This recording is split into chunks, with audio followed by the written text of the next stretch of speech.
My name is Natalie MacDonald and I'm Vice President of Strategy and Development at La Trobe University. And I would like to begin this evening by acknowledging the Wurundjeri people as the traditional custodians of the land on which we meet tonight and pay my respects to their elders past, present and emerging. I'm delighted to be here this evening for tonight's Ideas in Society event. La Trobe's Vice-Chancellor's Fellow, Emeritus Professor Robert Mann, has been running the Ideas in Society event since 2012. Robert, I'd like to thank you for your leadership and for all involved in organising tonight. It takes a great deal of effort and work to bring together events like this, and on behalf of all of us here tonight, we'd like to thank you. German philosopher, diplomat and education reformer Wilhelm von Humboldt described a university as a community of scholars and students engaged in a common search for truth. It's perhaps true to say that over recent years and decades, the debate and search for truth surrounding our climate has been a subject to divide our nation and the world. One former Prime Minister of this country called climate change the greatest moral, economic and social challenge of our time, while another had a whole different view, describing climate change as probably doing good in a speech where he likened policies to combat climate change to primitive people once killing goats to appease the volcano gods. Internationally, the world's largest economy has been as equally polarised as our own in the past, with the Trump administration withdrawing from the Obama administration's Paris targets. But tonight, this is an opportunity to hear from 4 leaders in the climate change debate in Australia, to hear their opinions and ideas, and to hear how they feel society can be brought together to develop a plan to tackle these significant challenges. Tonight's panel also perhaps reflects the changing nature of the debate, with speakers who have been involved in the debate for many, many decades, and others who weren't born when the Kyoto Protocol was signed. We've seen over the past year the youth of today rally significantly around the issue of climate change, with Greta Thunberg leading a global movement to appeal for action on climate change and also dividing public opinion with school strikes. We've got some fabulous speakers lined up tonight, and I will give a short bio of each. Bob Brown is a name synonymous with the environment in Australia, from the fight over Franklin Dam to his recent fight to stop Adani, the convoy. He's been an activist for the environment over many, many decades. He was elected to the Tasmanian State Parliament in 1983 and achieved the expansion of the Tasmanian World Heritage Area.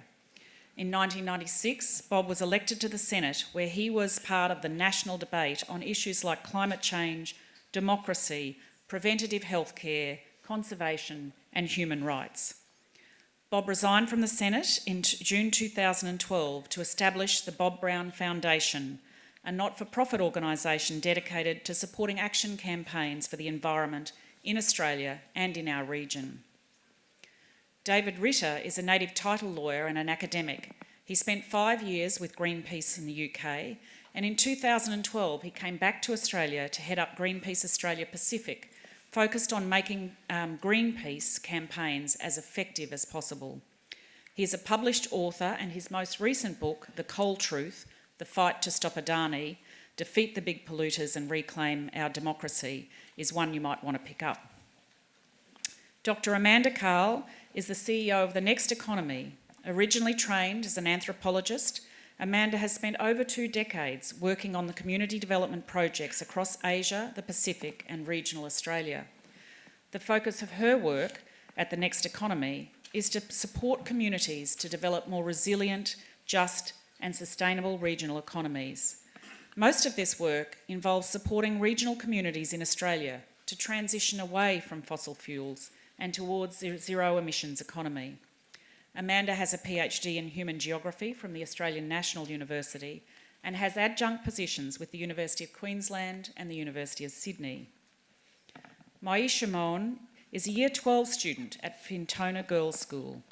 She has gained prominence with her interviews on the Today Show and various media outlets in promotion of the school strikes across Australia. Her passion for climate change and sustainability has manifested in a new initiative, Climate Leaders, and her tenure as environment captain at her school. She continues her amazing advocacy with the School Strike for Climate as a Melbourne Strike organiser and spokesperson. Her interests are not limited to environmental activism, but also extend to women's rights and social equality. La Trobe is very committed to action on climate change. We are the Climate Clever University. We have acted by becoming the first university in Australia to commit to divest from the top 200 fossil fuel-based companies, by achieving a 6-star rating against the Green Star community standards for our campuses, by operating a renowned wildlife sanctuary where we engage our students, researchers and community around biodiversity. We're undertaking a 50-year bushland regeneration project on site, and from next year we will commence introducing rare and endangered species back into the sanctuary. We have also committed to the La Trobe Essentials. Since 2014, all undergraduate students at La Trobe have an opportunity to undertake subjects with a commitment to either global citizenship, innovation and entrepreneurship, or sustainability thinking. And last month, we were so proud to announce that we would become the first university in Victoria to achieve net zero emissions within the decade across all campuses, and actually by 2022 at all of our regional sites. We're achieving this by investing $75 million in measures to tackle emissions from our campuses, including an additional 7,000 solar panels over 27 buildings, and that's in addition to the just about 4,000 we already have in place, replacing 50,000 LED lights throughout the university, setting up on-site composting so that no organic waste leaves our site, developing a La Trobe energy analytics platform to better manage energy utilisation across every building, every room, every floor, and working on building a number of solar farms to support the activities in our regions. It's September, we're in Melbourne, so I need to tell you that our solar panels will fill the MCG, if they were in the MCG. We're also currently undertaking work being led by Professor Katie Holmes and Laurie Zion to map our extensive research expertise around climate change. This approach will help us to develop an interdisciplinary approach. We have expertise from science to law to business to history and archaeology, and by bringing all these knowledge disciplines together across teaching and research, we hope that this will aid society's understanding of climate change.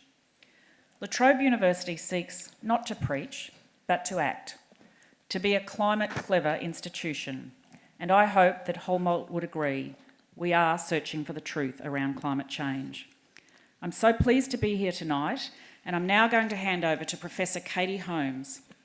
Katie is an environmental historian who has worked on the history of gardens and women's writing, and her most recent work is a co-authored book called Mallee Country, Land, People, History, due out shortly, Katie, I believe. In November, so there's another one to pick up. Katie is the director for the La Trobe Centre for the Study of the Inland and is leading a significant amount of work, leading a series of academics, multidisciplinary academics, around La Trobe's climate network. Thank you, Katie, and we look forward to an interesting and informative debate. Thanks very much, Natalie. And I would like to extend a very warm welcome to you all here this evening. It's wonderful to see that we have a full auditorium, and we are recording this event and it is being live streamed, so that's also very exciting. I'd also like to acknowledge that we meet on the lands of the Bunurong and the Wurundjeri people of the Kulin Nations, and to pay my respects to elders past, present and emerging, and to recognise that this land has never been and never will be ceded. For the Kulin Nations, this land has also been a meeting place, a place of discussion and ideas, and it's wonderful tonight that we can continue that tradition. And in talking tonight about climate change and in recognising traditional ownership, I'd also like to recognise the 60,000 plus years of custodianship and land management that Indigenous Australians have practiced. Practices that will really, until very recently, have been unrecognised by our settler society. The American philosopher Karl Powers White talks about climate change as being the latest development in the history of colonialism and environmental harm that has been inflicted on the world's Indigenous people. Climate change, he writes, is more like the experience of déjà vu for Indigenous people than the sceptre of a whole new future that those of us who are non-Indigenous are more inclined to evoke.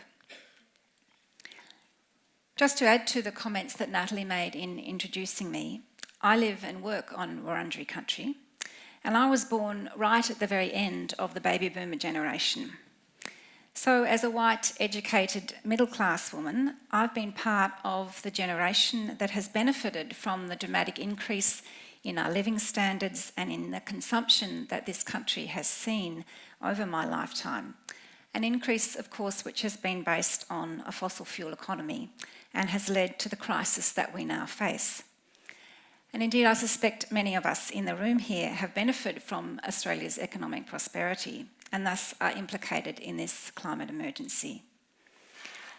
So I assume that you're here in the hope that our panel will offer some ways to help us think about and also to act on the challenges before us. So for tonight, our panellists will speak for between 10 and 15 minutes. Then we'll have about 20 minutes of moderated panel discussion before opening it to the floor for your questions for approximately 30 minutes. In selecting our panellists for tonight, Professor Robert Mann was very keen that we have leaders that represent different generations of activists. And we've ordered our speakers with that in mind, moving from the father of environmental activism in Australia, Bob Brown, through to one of its most recent warriors in Maisha Moyne. Bob, I'd like you to take the podium. Thank you. Thank you. Thank you, Natalie. Well, thank you, Latrobe, and thank you for taking the lead that you are with climate change action. I heard last Thursday new legislation go through the Australian Parliament, opposed by the Greens and Andrew Wilkie, but supported by every other parliamentarian, that prohibits, with penalties from 1 to 4 years, the planning of any invasion of farmlands in Australia for any protest purposes. It also does the same thing in private forests or on fish farms, industrial fish farms.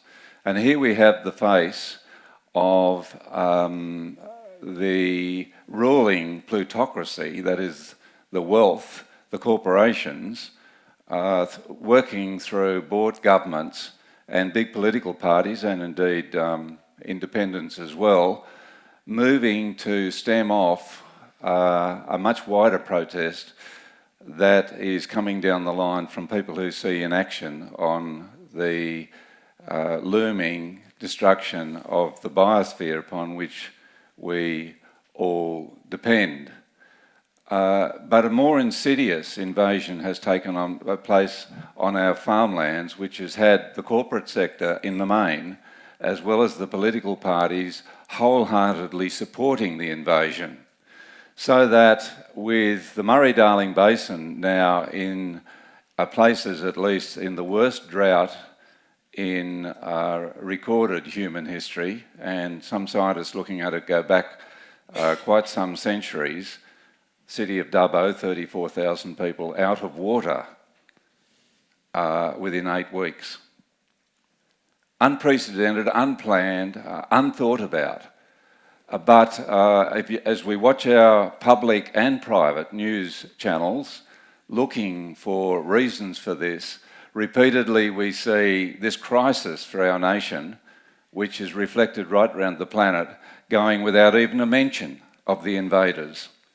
And the invaders, of course, are the greenhouse gas emissions going into the atmosphere from coal, from burning gas, from burning oil, and from the destruction of forests. And at the time when laws are coming in to say you physically cannot go on to a farm in Australia, or you certainly can't inveigle other people to do that. The case, of course, is for animal rights. This invasion continues. The cost of the drought, on current estimates, will be $12.5 billion, and that money will be taken from schools and hospitals and all other amenities in our society, as if this was something that's not caused, doesn't have a causal entity. And yet we do know what the cause is, and we know it's getting worse. And so we find ourselves in a climate emergency of unprecedented proportions, together with a population of 8 billion. It was 2.5 billion when I came onto the planet in 1944, and a consumptive growth and philosophy of materialism, which go together to present us with the end of life on planet as we know it. Let me quote from the wonderful scientist who represents Australia, amongst others, on the International Panel of Climate Investigators warning the world about what's going on. Joelle Jurgis, who wrote this in the Current Monthly. I quote from her essay: "We know that carbon dioxide concentrations have risen from pre-industrial levels of 280 parts per million to approximately 410 parts per million, the highest recorded in at least 3 million years. Without major mitigation efforts, we are likely to double pre-industrial levels to 560 parts per million by around 2060. That's when children being born at the moment will reach their 40th or 41st birthday. When the IPCC's fifth assessment report was published in 2013, it estimated that such a doubling of carbon dioxide was likely to produce warming up to 4.5 degrees as Earth reaches the new equilibrium. Well, now early reports are predicting, this is the latest reports, that a doubling of carbon dioxide may in fact produce between 2.8 and 5.86 degrees of warming. Incredibly, at least 8 of the latest models produced by leading research centres around the world are showing climate sensitivity of 5 degrees or more. Whereas just a couple of months ago, it was predicted that with 6 degrees warming, this is another panel of scientists, all life on Earth will finish.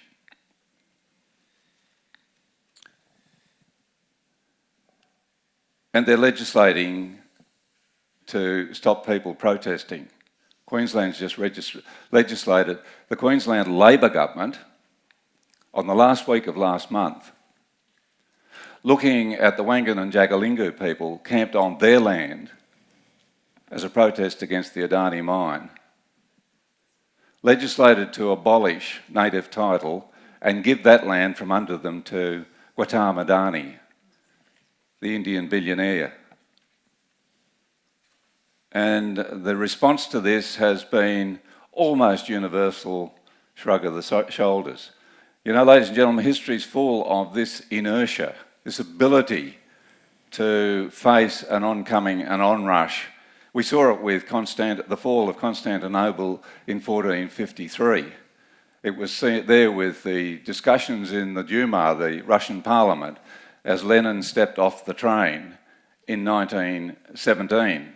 It was there when Chamberlain flew back to London in 1937, waving peace in our time, a signatured pact with Hitler, and 1 million people danced in the streets in London and the church bells rang 18 months before they were at war. Now the question for all of us is, what are we going to do about this? It's a very testing question. Here are some potential hints besides, I know we're going to all be there on Friday, but it will require millions of people in the streets. It will require millions of us striking, as the children and youngsters will be doing around the world on Friday, in a way that forces our authorities to take notice. 90% of Australians voted for more coal mines, more oil wells, more publicly funded coal seam gas in May this year. What on earth is going on here? How can this be? And as Bertrand Russell said, the problem with the world is that the stupid are cocksure and the intelligent are full of self-doubt. Well, friends, ladies and gentlemen, and everybody here is intelligent, we've got to get over it. And we've got to get active. I've said that I'd go back up to the Adani site to join the protest there, of those brave people making a stand for this planet, and I will. I've said that I will be back in the Tasmanian forests, the same with the Victorian forests, as what the United Nations says is the best single hedge against climate change is to stop destroying forests. Here we have 5 million people just down off the hills of the greatest carbon hedge on the planet, those great forests of Victoria, while they're felled, doing nothing. And it's not good enough. And we all have to look into our hearts and not wait for somebody else. And this means going down to our local politician's office. Yes, those Labor people destroying those forests and promoting more coal mines, as well as the Liberals and the Nationals and the rest. And sitting there and in very clear terms confronting our politicians and saying, what are you going to do about it? Because I'll vote you out if you don't change what you're doing. It does require funding, tithing our wealth. We are extremely wealthy in Australia, to activist groups like Greenpeace, so that they can raise the level of activity, even as the laws come down in this age of plutocracy, to prevent protest, which might upset the corporate sector, which Abraham Lincoln warned in 1857 would, if not tackled, usurp the throne of democracy, take away our powers. Well, we didn't act on that, and they have overtaken that power, and we need to take it back. And here we are in an extraordinary situation in Australia in 2019, where in the corporate sector are good people taking action for climate change and demanding it of government, while the government does nothing. And our Prime Minister has said he has an action plan on climate change. This is ScoMo. And I'll read you his action plan from the editorial of the Saturday paper this week. And it's this: I pray for that rain everywhere else around the country. He's talking about the drought. And I do pray for that rain, and I would encourage others who believe in the power of prayer to pray for that rain and pray for our farmers too. Please do that. Well, Prime Minister, you are the most powerful person in this country, and there will not be divine intervention. And it is your responsibility to take a lead in this nation to end the process which has brought upon us all this destructive drought, those bushfires, these increasingly powerfully destructive storms. And what when one like the Bahamas goes through Brisbane, as our scientists are saying, is coming down the line, perhaps in our lifetimes. So it's up to us. We older, wealthier people to fund these young firebrands who have taken up the cudgel. Thank God for Greta. Thank God for the Castlemaine kids. Thank God for those who are going to be there on Friday, backed by us. But we have the money, we have the influence, we have the leadership potential as they grow in strength.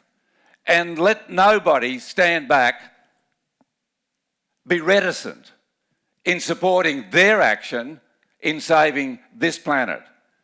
It is in our hands. The onus is on us.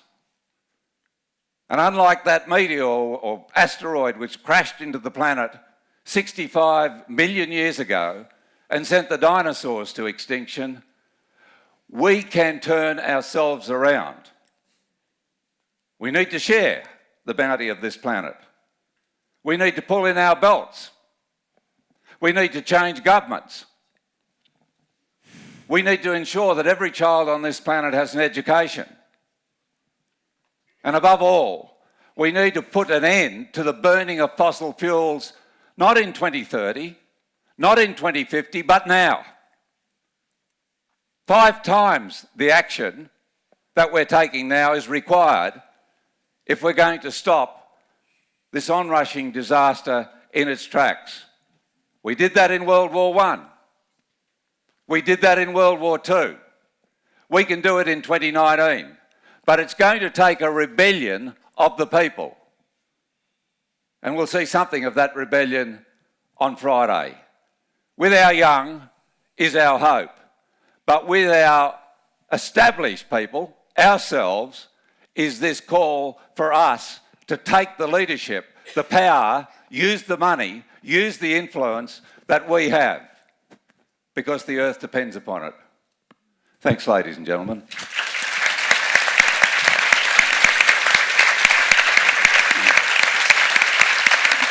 Good luck.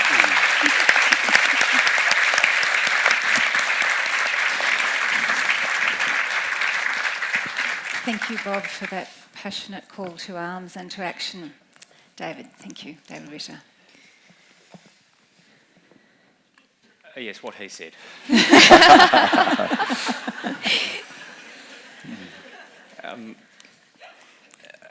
So the question that was served up tonight was to talk about what now for the climate movement. Like Bob, though, I think actually the question is more what now for the government. But in framing this question, I want to go back to a recent night that probably looms quite large in the minds of most of those here, and that is the night of the 20th of May. Now, I was at home with my partner and our 2 daughters and some of our best mates and their kids, and we'd all had democracy sausage, of course, but, you know, that wasn't enough, so we ordered in some local pizza and we sat round to experience the count. And look, I think it's fair to say it was a mixed night. On the upside, the pizza was excellent. And while it's not quite as joyful as teaching your kids how to fly a kite or swim or ride a bike, there's no doubt that it's really important and it is memorable teaching your kids about the functioning of democracy. It's not always entirely easy to explain, but it's important and it is memorable. But there was the downside as well. The Morrison government was returned without a shred of credible climate or energy policy to its name. Now, my eldest daughter is only 10, but her verdict on the night was clear. Dad, she said, this is a little bit scary. And she was right. And the result was scary because, as we've already heard, the climate emergency is upon us. The severe climate damage is already affecting our country. The storms are ripping us up. The fires are burning us. The drought is unprecedented. There are ecological disasters, and there is worse to come. Now, so far, Scott Morrison's government has shown a complete disdain for the wise counsel and warnings of experts and scientists and emergency workers. Last week, though, confirmation of the seriousness of the climate emergency came from a source that I am hopeful they may be more likely to heed. I speak, of course, of none other than Australia's greatest Test wicket taker, Shane Warne. Am I wrong to hope that maybe ScoMo will listen to Warnie? So in case you missed it, Shane Warne described the climate emergency as humanity's most pressing challenge and said rightly that it would be wrong to just put your head in the sand. Now, the thing that I think is really significant about this is Shane Warne is making these statements once he has been confronted with the reality of what climate means for his former workplace, the cricket pitch. And in that sense, Warne is speaking for every farmer, for every parent, for every emergency worker, for every business owner, for every child, for every quiet Australian, for every pet, for every farm animal, every coral reef, every river, every rainforest, and everyone and everything else that faces the impacts of the climate emergency in their real world, in their jobs, in their homes, in their ecosystems. This is the physical reality. Yet the Morrison government's response to this physical reality is worse than negligent. They have no credible mechanism for reducing the emissions that are driving the climate emergency. They have no plan at all for phasing out coal, which is Australia's biggest driver of the climate emergency. Worse still, Morrison and co are actively looking for ways to increase subsidies for propping up big coal. And let's remember, coal doesn't just pollute our climate, it also pollutes more directly through air pollution, for pollution into our waters. It directly damages our health. According to one study, 279 people die early every year as a consequence of coal-related air pollution. And you've got to ask yourself, just in a straight-out technological sense, why are we even having this conversation? Surely the age of the dangerous, polluting, old coal-fired power stations is over. I mean, who among us continues to defend the use of a bucket under the bed rather than a flushing toilet? Who among us says, well, yes, the dial-up modems, they are infinitely preferable to fast-speed internet?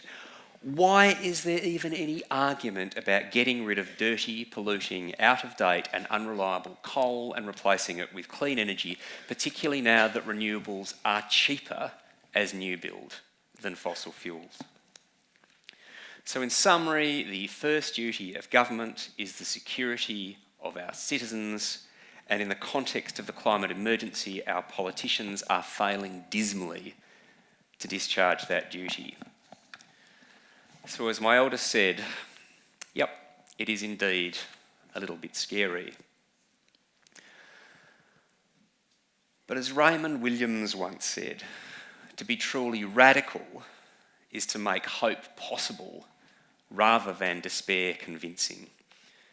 And the truth is that great change is non-linear and history is unpredictable.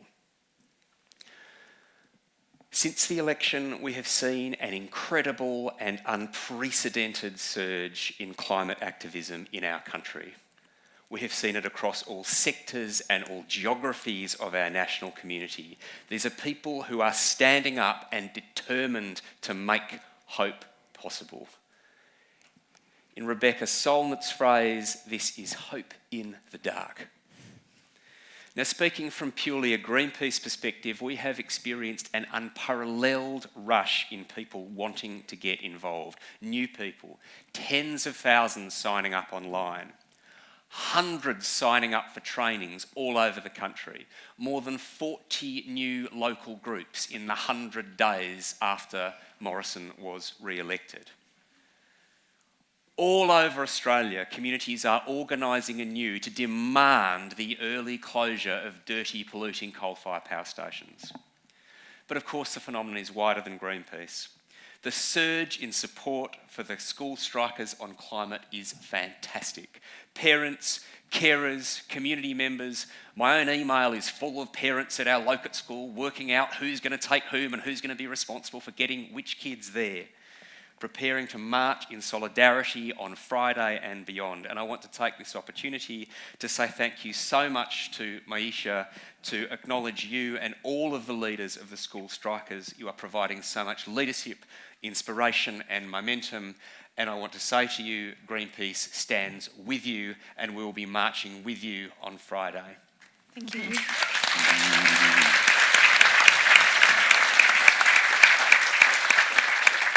In locations all over Australia, in towns and cities, we are seeing the declaration of climate emergencies. Now, before the federal election, only a few local councils had come out and said it was a climate emergency, but since that election night, the number has soared to almost 50 municipal authorities, together representing almost 5 million Australians. Now, let's not ignore that this is a particular Australian innovation. The climate emergency is a moment of great Australian political leadership through action that may one day be spoken of in the same breath as our other great contributions to global democracy, including the living wage, the secret ballot, and voting rights for women. Thank you to Darebin Council, the birthplace of the Climate Emergency Declaration, a step that has now been followed by more than 1,000 jurisdictions in 19 countries around the world, representing hundreds of millions of people. All of this goes to show that Morrison's coalition government and the nation of Australia are not one and the same thing. The government is not the country, and the country is not waiting for the government. Huge amounts of climate action can and is occurring outside of what the Commonwealth Government does or rather does not do. Cities, towns, states, territories, businesses, institutions of all kinds are taking action and can do so much more. Elections come, elections go, but we must retain belief in what is possible and execute our best plans to make it so. And we are doing this because from where we stand today, Australia can still have a flourishing future. The need for leadership has never been greater. But if our politicians won't stand up and do their job, then it is up to the rest of us. Together we can do this. Together we must do this. Together we will do this. And we will do it out of love and respect for our land and for our kids, and with all of the creativity and all of the bravery that we can muster to build a new Australia together.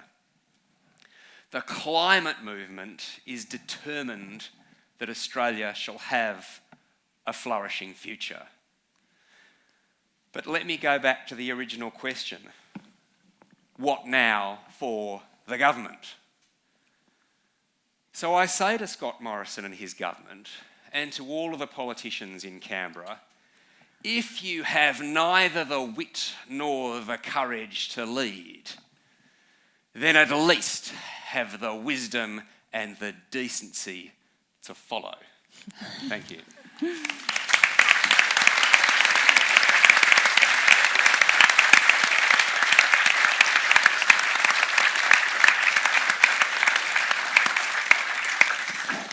Thank you, David. Amanda. Good evening, everyone. I'd also like to acknowledge the Wurundjeri people and acknowledge that the land that we're meeting on has never been ceded. Acknowledge elders past, present and emerging. This always was and always will be Aboriginal land. As was mentioned earlier, I run an organisation called The Next Economy based in Brisbane. And for the last 5 years, most of this work has been across Australia, from Townsville in the north to Latrobe Valley down here, and even stretching across Australia to South Australia and WA. I had a conversation with people in WA the other day about how do we take on this challenge of transitioning our economy from one that's based on fossil fuels to a zero emissions economy. And how do we do it in a way that we bring everyone along with us? What are the economic opportunities? What do the jobs actually look like? So on the ground, what this work looks like is bringing together business leaders, local government, state government, federal government, people from small business, Chamber of Commerce, environment groups, community groups, pretty much everyone across the board into either roundtable discussions to go, what's actually happening here and what can we do about it? Community forums to raise awareness, or training with groups on the ground who are saying, we want to start a conversation and we don't know how. And for that 5-year period, I've been waiting for the town that's going to run me out of town, that's going to brand me a greenie and go, get out of here, we don't want to talk to you.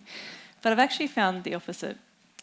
When we sit around and have this conversation, even the most conservative people, when they actually look at what's already happening to reduce and absorb emissions across different sectors in their own place, go, oh, it's already happening. Okay, well that makes sense. Why isn't anyone else talking about this? Because there is so much happening around Australia, and it's happening by and being led by some of the most unlikely suspects. But then earlier this year, something changed. We were running a forum up in Townsville a few weeks before the election, and I sent out the notice about the forum to the normal people who promote it for me, people who are responsible for economic development and planning in the region. And I got 3 separate emails back from women who I knew supported the work and had actually been using the work to do what they're doing in regional economic development. They said, I'm really sorry, you know that we love the work, I know that what you're talking about isn't political, but I'm sorry I can't promote your forum. I'm afraid I'm going to lose my job. And I'd really like to come, but maybe next time. So at this time, when the need for meaningful climate action is so urgent, I'm going to take a bit of a different tack and pose a potentially controversial question. What if we're going about this the wrong way? What if, instead of seeing the climate as a problem to fix or to fight to the death with coal and gas industries, what if we actually looked at climate change as a gift of clarity and a gift of feedback about where we've been going wrong as a society, and a sign pointing to where we can do so much better, economically, socially, and politically? What if we look past the obvious and immediate issue that there are too many and too much greenhouse gas in our atmosphere to recognise the real cause of climate change? That is, an economic system that's based on extraction, not only at the expense of the environment, but also of so many people for the benefit of the few. Because the polarisation and the anger and the fear that we're seeing in regional areas, but not just regional areas, is not simply about coal or gas or energy. It's the product of a growing rift in our country that's been exacerbated by 25 years of neoliberal policies that have seen services ripped from communities, increasing extraction of wealth for people in other places somewhere else, growing inequality, increasing insecure work conditions, the dismantling of our welfare system, while the cost of living keeps on increasing. This isn't about coal. This is about the economy, democracy, and justice.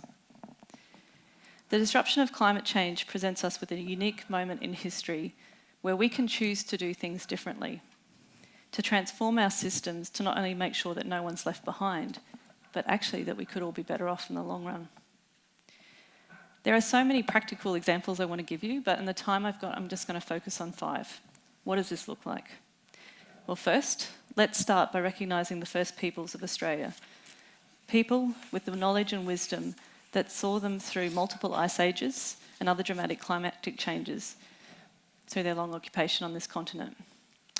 People who have been on the front lines of climate impacts, but also the front lines of extraction and resistance. How do we recognise, in a practical and a financial way, the ongoing services that Indigenous groups provide in the way of sequestering carbon, protecting our soils and waterways, and reducing emissions through proper land management? How can remote communities benefit from owning their own renewable energy systems and getting off diesel? Second, let's join in solidarity with workers in the fossil fuel industry to manage this transition with respect and dignity, to show gratitude for the contribution they've made to the prosperity of this nation by supporting them to transition to new jobs, good jobs. How do we get to a place where we can boast, like Germany can at the moment, that we can when we close the last coal mine or plant, that not one worker has been forced into redundancy and that everyone who wants a job has a job?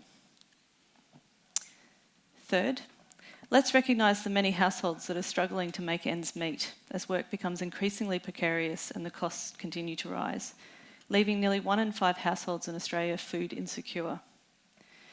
Let's take on the challenge of preparing households for climate impacts in a way that everybody's resilient, starting with making sure that everyone has the access to basics that we all need as a fundamental human right: food, water, housing, energy, connectivity, transport, health and education.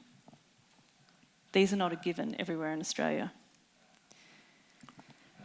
Next, let's make sure that while we're building the new energy systems, we don't, in our haste, replace one extractive system with another. Because we can get to 100% renewable energy very quickly through private companies building large-scale renewable systems across the country. And they'll do it the same way, extracting profits without necessarily putting anything back into regenerating communities and the environment. We could do this differently. We can take back public control of our utilities and actually see electricity as a public service, and that's what the unions are advocating for. Or we could take advantage of the decentralised nature of the technology to support community-owned renewable energy that builds capacity, wealth and democracy in our local communities.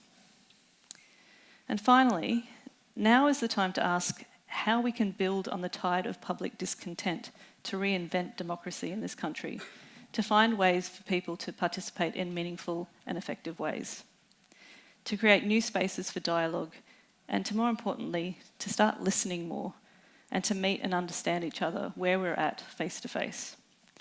Because I know from my travels across this country that there are unlikely leaders everywhere who want to be part of the solution, and we're not hearing from them right now. So many of them don't identify with the climate movement, and maybe they don't have to. But we do need to find better ways to support them, to make it safe for them to stand up and to arm them with the practical solutions, confidence and skills that they need to do what they can in their own spheres of influence, whether that's in their industry, their workplace, within government, within schools, within community groups, or even just within their household. Because now is the time. Our nation has been shaken to its core, and people everywhere are crying out for answers, for understanding and for connection. It's up to us to meet that call and to appeal to the very best of who we are as Australians. That challenge is immense, but we have everything that we need to meet that challenge and to create new systems that place well-being of everyone at their core. Thank you.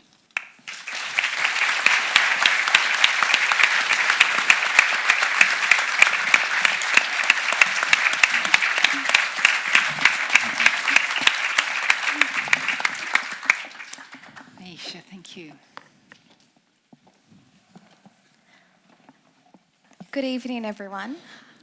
Before I begin, I'd like to pay my respects to the traditional owners on whose land we meet today, and pay my respect to their elders past, present and future. We are using a 19th century form of electricity generation in the 21st century. We are using a form of technology which is 2 centuries out of date. In an era where having an iPhone just a couple of generations past is socially unacceptable, or having a Nokia brick phone is social condemnation, it's unfathomable how we've continued to power our world with coal and fossil fuels. We are overdue for new technology befitting for the 21st century. Tonight we've heard from spirited and intelligent speakers, all of whom have been involved in the politics of climate change for several years. But we're missing a voice. The voice of the future generations. Us. We're the generation who will be impacted the most by the decisions made today, whether they be wise or foolish. The most terrifying and helpless part of this is that our lives are in your hands. A great number of us cannot vote, and at the federal election this year, we were silenced by the older generations who will ultimately not live long enough to suffer the consequences of climate inaction. Time is our antagonist, the dreary duration of a decade and a bit of education has prevented us from shaping the decisions in the worlds of business, politics, engineering, media, education, and science. The bleak reality is that we'll never get there if we don't act now. The time for us to step into the roles of leadership in these realms does not exist. There are only a few grains of sand left in the hourglass. That's why we're taking to the streets to take back time, to take back people power. We're striking from school, from university, from work, to bring the climate crisis to the forefront of Australian and international politics. We are pleading with our politicians to move past toxic, partisan politics and find durable solutions to the greatest threat to humanity and human civilization. Tonight, I can rattle off the numbers, drench you in the fear of the desolate future to come. But you know, by the end of the century, we could be up to 6 degrees warmer than pre-industrial levels. You know that we are going through the 6th mass extinction with up to 200 species going extinct every single day. You know that Dubbo in New South Wales will hit day 0 this November due to a drought exacerbated by climate change, and that vulnerable Australian communities, including our farmers, First Nations people, and workers in the fossil fuel industry, will bear the brunt of climate inaction. You know that at this rate, by 2030, Australia's exports and domestic emissions will account for 4.8% of world emissions. So much for 1% not making a difference. These predictions make our blood run cold, but they don't even account for nature's feedback loops or the forecasted climate apartheid. The world will suffer 6 2008-style financial crises if we don't act in time.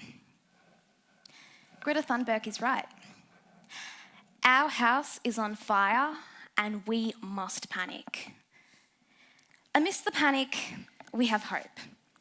It's like when you procrastinate for days, postponing that essay that's due, and submit it just hours before the deadline, under a maelstrom of anxiety and fear for your grades. You are able to create a magnificent piece. Don't tell my teachers I do that. The parallels between science and the human condition is outstanding. Diamonds are made under pressure. So are essays by the looks of it. Let's take a similar train of thought. Right now, with only a decade left before we reach tipping point, we should be using panic as a fuel to pursue solutions to combat the climate crisis. After the election of the coalition back into Parliament with no credible climate policy and our PM acting as a national embarrassment by remaining suspiciously absent from the UN Emergency Climate Summit in New York this September, it's time we, the people, take action. What else are we supposed to expect from a Prime Minister who declares his undying love for coal in Parliament? Honestly, even Twilight is a better love story. School Strike for Climate has 3 key demands. 1, say no to new coal, oil and gas projects, including the Adani coal mine. 2, powering Australia with 100% renewable energy by 2030. 3, funding a just transition and job creation for all fossil fuel workers and their communities. While these demands can be met by public policy, we need to look at solutions beyond Canberra. I believe there are 3 layers to democratic climate action, all of which are interconnected: business, science, and people power. During the federal election, we watched as seats near the Adani coal mine fall to the coalition, and I realised we have been preaching to the converted for too long. It's time we include Queenslanders and those who see climate change as irrelevant into the conversation. It's time to speak economics, money and jobs to underscore the systemic crisis which climate change will engender. For a number of Queenslanders, their priority is securing a job which will support their livelihood and their families. If we step into their shoes, we can see that putting food on the table the next night is much more important than the complicated predictions of extreme weather systems. So, how do we encourage them to extend their myopic vision to one that encompasses the consequences of climate inaction? Jobs. Some Australians feel as though pursuing climate action is equivalent to job instability in the fossil fuel industry, which is why School Strike for Climate added a new demand, calling for funding for a just transition. At a political level, we need a jobs promise or guarantee, which secures a transition for workers in the fossil fuel industry into either renewables or retraining into another industry, with equal or higher pay.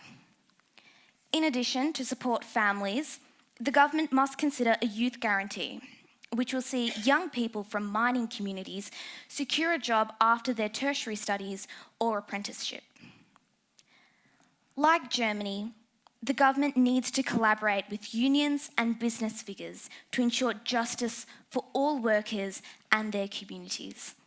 We can already see faint traces of this with Star of the Sea, an offshore wind project in Gippsland. Businesses must be a key driver for 100% renewables by 2030. Global trends in investment in fossil fuel have tumbled in the past 3 years, while renewables, as you can expect, have boomed. Investors need to not only propel the renewables industry, but also consider how their investments will shape Australia's GDP. We live in a capitalist society. We can't deconstruct that system right now, but we can play it. Adani is being supported by the federal and state governments because purportedly they can bring in revenue for Australia through coal exports. What do renewables have to offer which can supersede coal and LNG exports?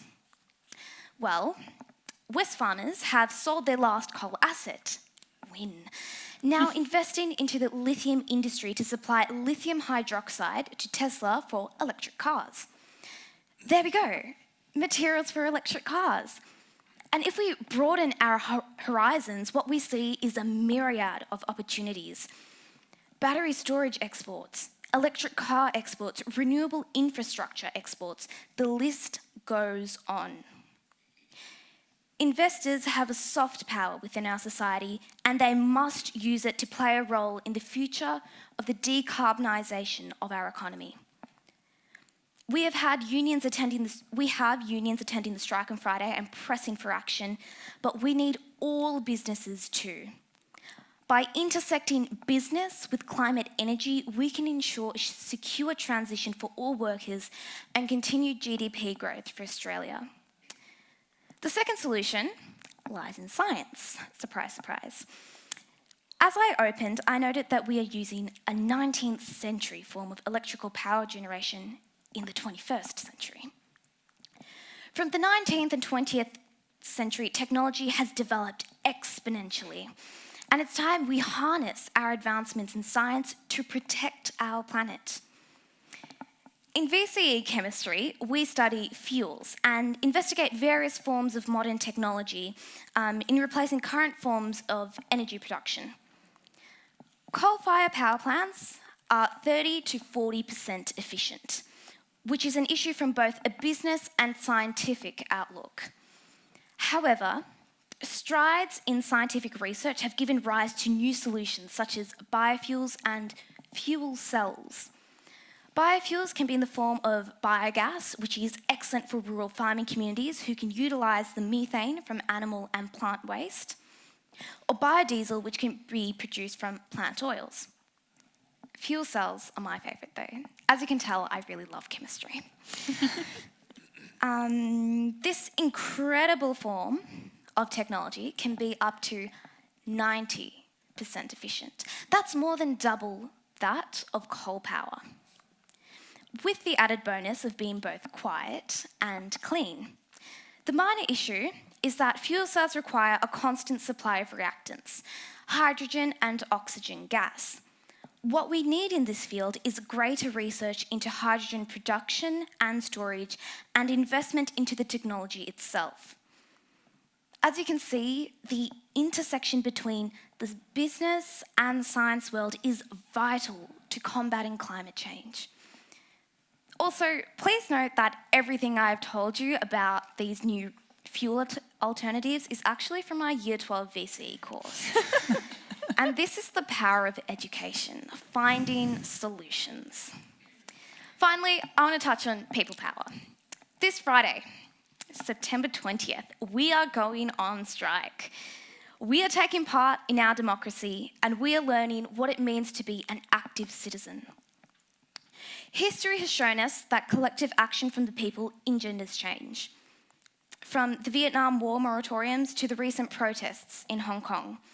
But democratic action doesn't just stop at strikes. Talk to your local MP about your concerns about climate change and propose how they too can take action in Parliament, ideally by collaborating and compromising with other political parties. Recently, I met with Jed Carney, the member for Cooper, and convinced her to speak with Susan Ley, the Minister for Environment, about how the Labor and Liberal parties can work together in a bipartisan fashion on climate action. Has she done this? Not too sure. I guess I'll have to check in. Beyond politics, tap into the communities you belong to instigate conversation around climate, whether that's your sporting team, your union, or your weekend yoga class. Set up a trivia night at your local pub to chat about Australia's current stance on emissions and what you too can do about it, from tree plantings to switching to clean energy companies. You might just discover a tycoon or a climate scientist amongst you. And most importantly, make your actions count. It can be as active as joining an environment group or a political party, or simply being conscious of how your money acts as your vote.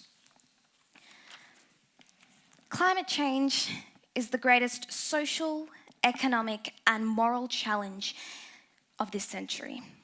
And for young people, it's swallowing up our whole future.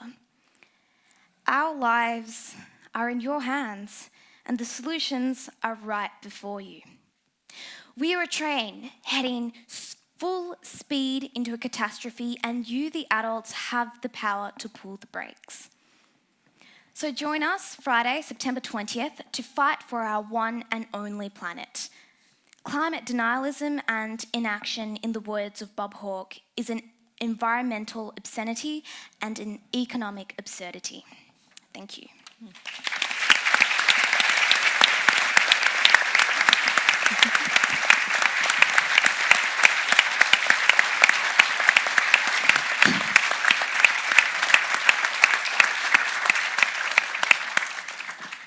I'm sure you'll all agree with me that the school strikers are in very good hands. Maisha, thank you very much. And thank you to all our panel. We've had some challenging and kind of demanding talks, I think, and some interesting call to arms and other ways of coming at this problem. I'd like to think about, perhaps open up the discussion now and begin with this question of activism. You are all activists in different ways, and it's one of the things that unites you, but it's also interesting to think about the differences. And I was struck, some of you may have read Tim Flannery this morning in the conversation and then in the ABC News website. And I quote him, "No climate report or warning, no political agreement or technological innovation has altered the ever upward trajectory of carbon dioxide pollution. This simple fact forces me to look back on my 20 years of climate activism as a colossal failure."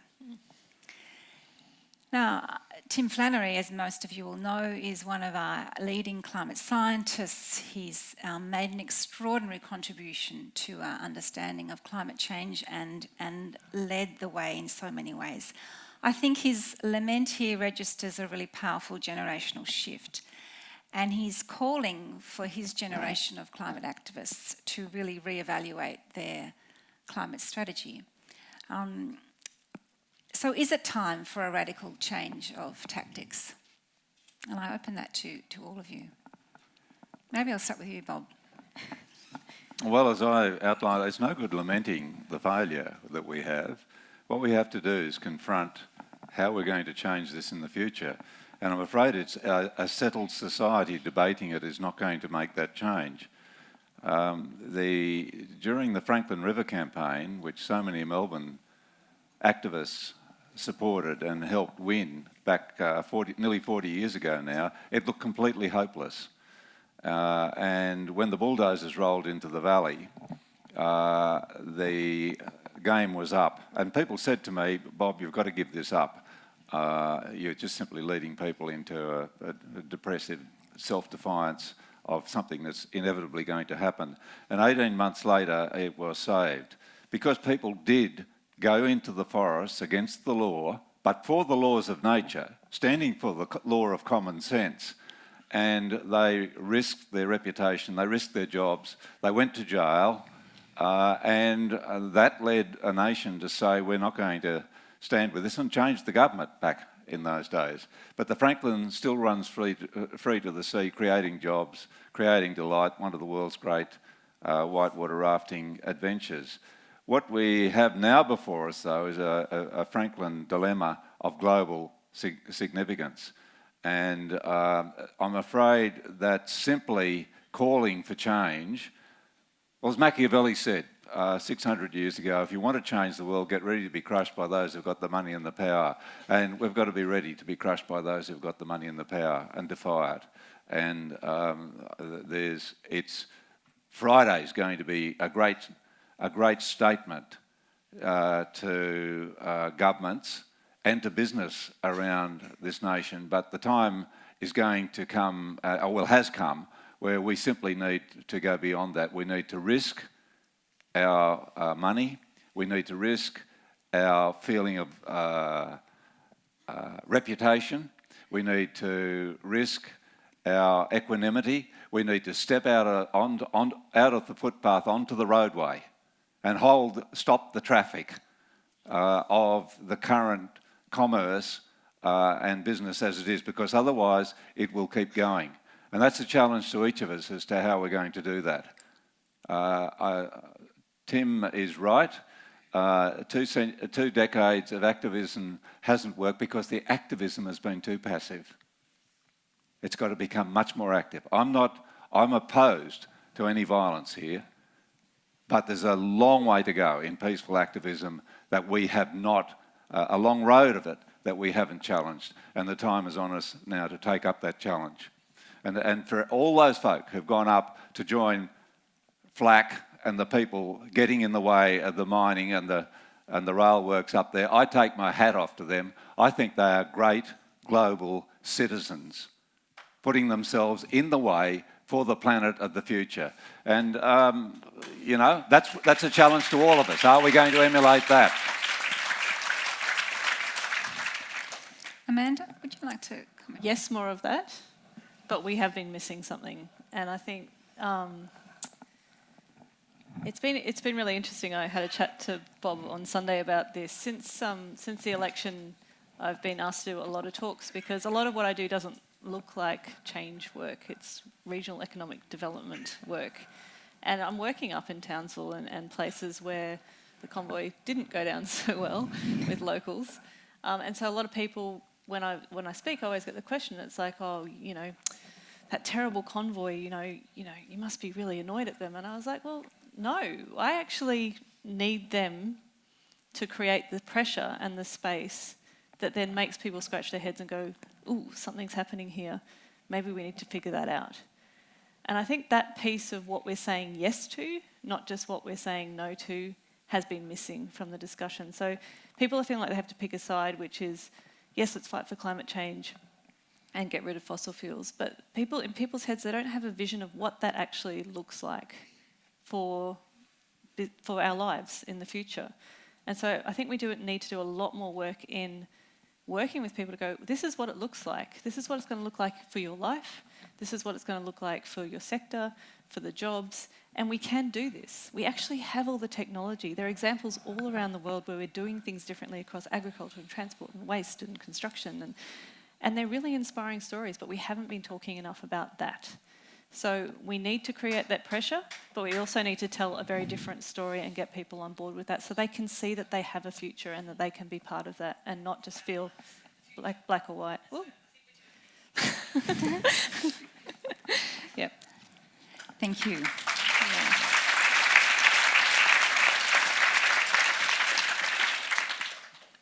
Did you want to comment? Oh, wow. Okay, sure. I really do agree with Amanda. I think with a lot of communities, especially up in Queensland, where their first priority is jobs and their families, we've got to bring them into the conversation and see how they're going to play a role. You know, a lot of people have this misconception that with renewables, they're not going to have stable jobs. Firstly, myth bust that. And secondly, how can they be part of the decision making? The moment you put the power into people's hands, they feel as though, okay, I'm responsible for it now. I can choose what I want to do. And ultimately, they will naturally go toward choices like renewables and clean energy because that's cheaper and it makes sense economically, but also because they'll realise they have the power to dictate the future of their children, and every parent wants the best for their kids. David, I'm wondering, in relation to the question about the different stories that, or the stories that we're not hearing, the vision that's not being articulated. Greenpeace has played a strong role in trying to articulate, certainly identify where the challenge needs to be pushed. Do we need to be telling a different kind of story, though? Do we need to be challenging in different ways and painting a different vision? Well, look, I mean, I fell in love with Greenpeace really when I was a kid, actually. I had a picture of the Rainbow Warrior on my wall. I also had a picture of Alan Border and a picture of Blondie on my wall, and I didn't become a rock star or cricketer, so there was no predestination in it. But the thing that appealed to me, even in the dark days of being a lawyer, was actually the idea in the name, that the name was not a foundation of this or a project of that or but Greenpeace.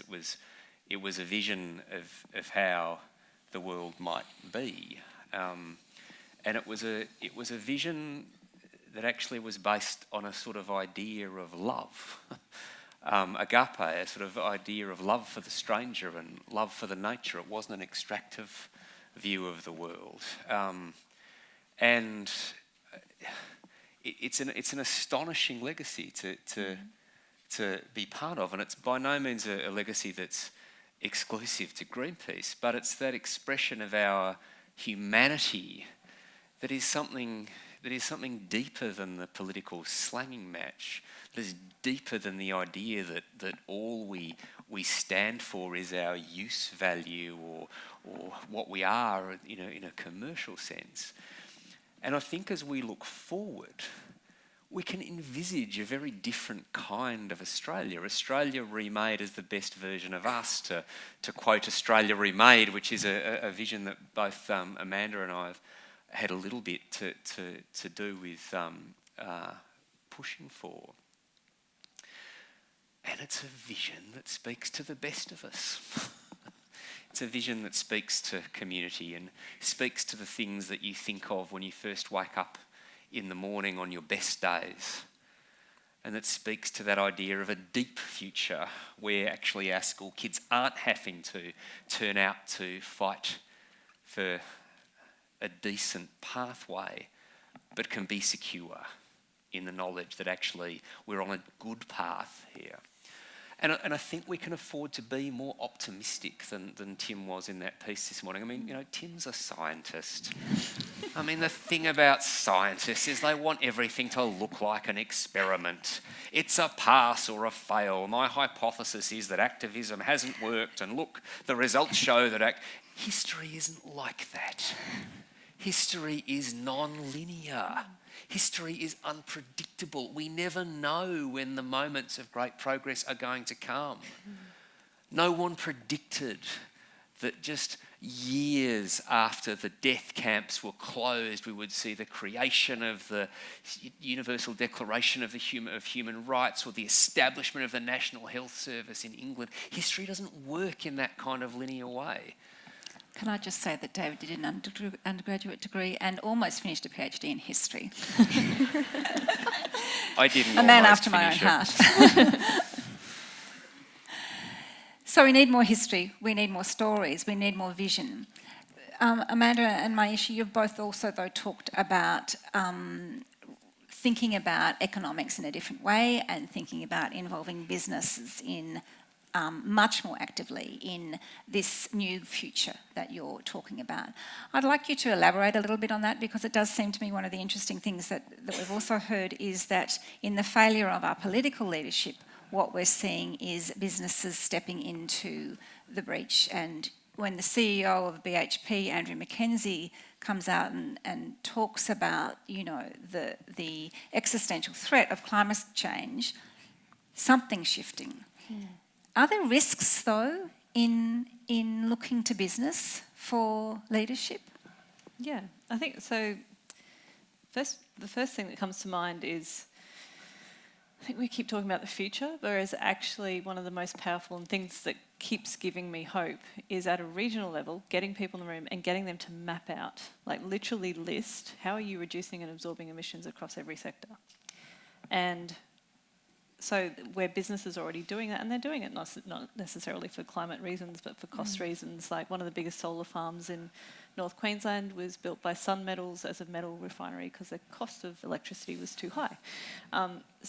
But the interesting thing is by actually getting people to see what's happening, it shifts this overwhelming sense of victimhood that I'm seeing everywhere in Australia.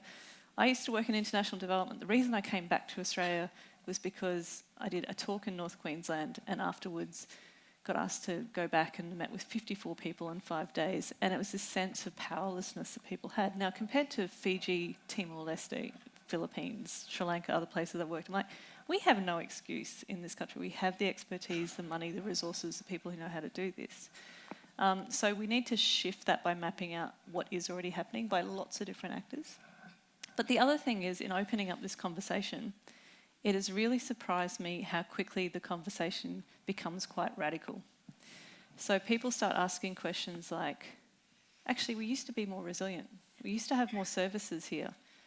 You actually used to be able to run a household on one wage. So even conservative people are starting to ask radical questions about what happened to our economy. How did we end up here? How have things become so centralised? And I think that's the way in to have a conversation about the economy, saying, okay, we've got some challenges ahead.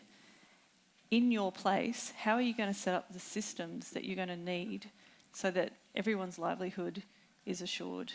What does that actually look like here, and what are you already doing to do that? And people are talking about cooperatives. So cooperatives all over Australia popping up. There's a resurgence of that. There's the community-owned renewables. So it isn't just business as usual. Something really interesting is happening here, and there's new forms of community finance where communities are just getting on with it.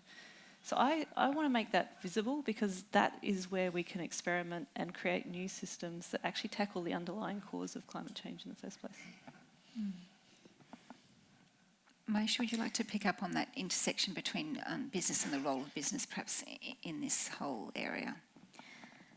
Amanda's very right in speaking about regional communities and them playing a huge role in climate action. One of the things I've noticed as a young person and also as part of the environment movement is that quite a number of people, as you can expect, are quite left-leaning, and that's absolutely fine.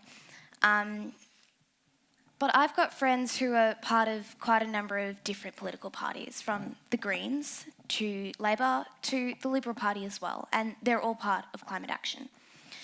The question then becomes branched. There are two kinds of people now. There are people who fight for the future, for kids, I guess the more human aspects of this debate.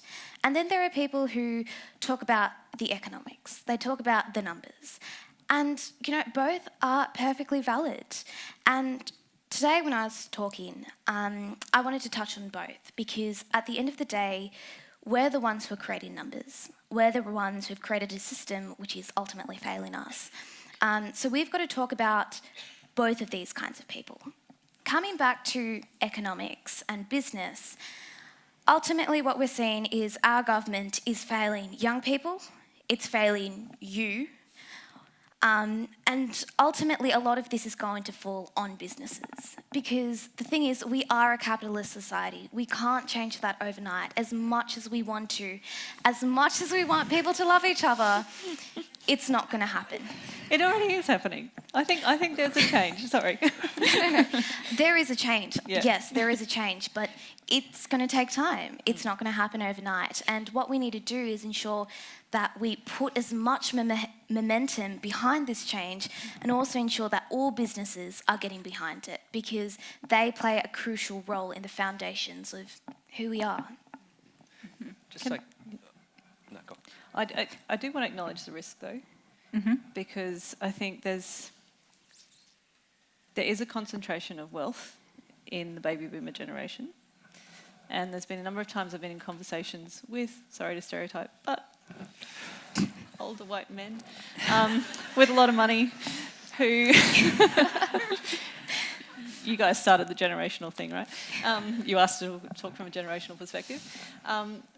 And there's a different worldview, like that even people who are starting to invest their money in something different are also hedging their bets. And they don't want to give away that power and money, for all sorts of reasons.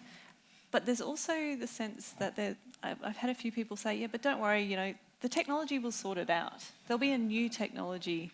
And that's what worries me about the nuclear debate, even though it makes no sense at all from a practical, it's expensive, it takes a long time, it's a bad idea. Okay, everyone got that?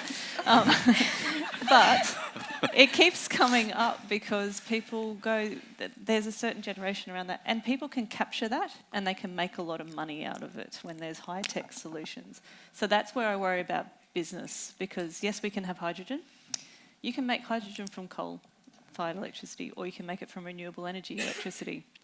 Now, if people are wanting to keep the coal industry going, they can promote hydrogen that way. So it's not a given that everything's going in one direction. We need to keep the pressure on them and show them that they can do it a different way, and they have to do it a different way for social licence. What we've got in our favour, insurance companies are putting the pressure on, there's financial risk and there's legal risk. And behind closed doors, energy companies are starting to worry about that, and they're starting to plan. That's where we need to be focused. David, did you want to comment on that? Just very quickly on business. So there's no business plan robust enough to survive a 4-degree world, right? I mean, they simply run into the wall. And I think the time has come for businesses that aren't themselves fossil fuel companies to just get off the fence. And there's a very easy mantra for doing that. It's don't buy, don't supply, say why. So don't buy dirty electricity from fossil fuel industry, from fossil fuel producers, and then don't supply your services to fossil fuel companies. It's no good having a nice green sustainability policy if you've got your oil and gas department that's selling services to the oil and gas industry or the coal industry or whatever it might be. So don't buy, don't supply. And then the say why is just really important to come out and say, well, as a decent business that takes an ethical view and a long-term view on profit, that's why we're not buying the stuff and we're not selling to them anymore.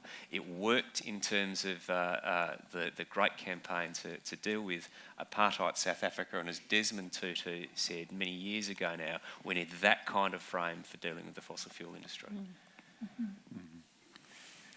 Bob, do you see the business world as part of the plutocracy that you talk about, or is it part of the solution? No, it's the driving force of the plutocracy, and you see cracks in it now, but we are in a democracy where the government's job is to control the marketplace, which is free enterprise. But the marketplace has bought government and the big parties. And one thing we're missing and needs to be stated about the Adani mine, it's not going to produce an electron in Australia. That coal is going to be exported to India, where renewable energy is already cheaper than coal, but it's going to be put into a power station where the local people have been evicted, And the Prime Minister, who's a friend of Adani, is making it a tax haven. In other words, the taxpayers are going to subsidise the burning of that coal and the further destruction of our coral reefs and everything, and the increase in droughts. It is immoral, it's bankrupt, under the laws of nature it's criminal, and it's occurring in our country. And we've got state and federal governments backing it to the hilt and displacing our own Indigenous people to allow it to happen. And the outrage of that situation in 2019 in Australia has been met largely with apathy. And we have to change that, ladies and gentlemen. We've got to get moving on it because this should not be happening in Australia in 2019. H.G. Wells said that history is a race between education and disaster. Well, we're educated and we're allowing the disaster to occur because we are very well off and we're very comfortable. And I'm afraid we have to be discomforted. We have to take risks.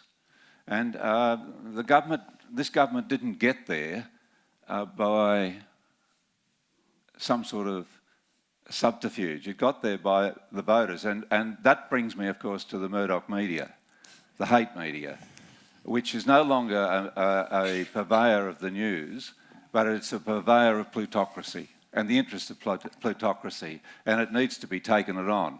I took it on in the Senate. I'll continue to take it on. It means I don't get a good press with Mr. Murdoch, but it does also mean he will never go into a debate with me or anybody like me in front of a public audience in Australia. He sold out his citizenship.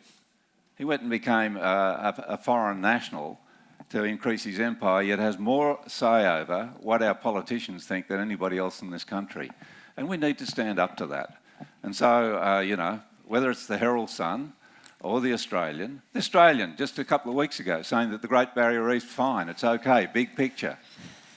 You know, the Courier Mail in Brisbane saying that the black-throated finch threatened with extinction by this Adani mine, its only hope of survival is if the mine is built. Now that's a page 2 news story by a deputy editor of the Courier Mail. And they have taken over. They've usurped and corrupted the honest, fair press, telling the truth that we used to delight in. But we need to stand up to it, and they need to be taken on as well. And I think the media is greatly challenged by the circumstances. And hats off to The Guardian and other organs which do at least print how the greenhouse gas rate is increasing in the atmosphere, and have given a lot of coverage to what's happening on this beautiful, fantastic, unique, singular little planet that we are the guardians of, and are urged to take action to ensure that it survives into the future of our kith and kin and our fellow creatures.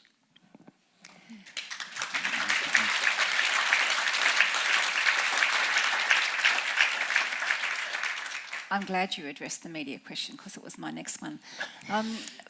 We now it's time to open to the audience for questions.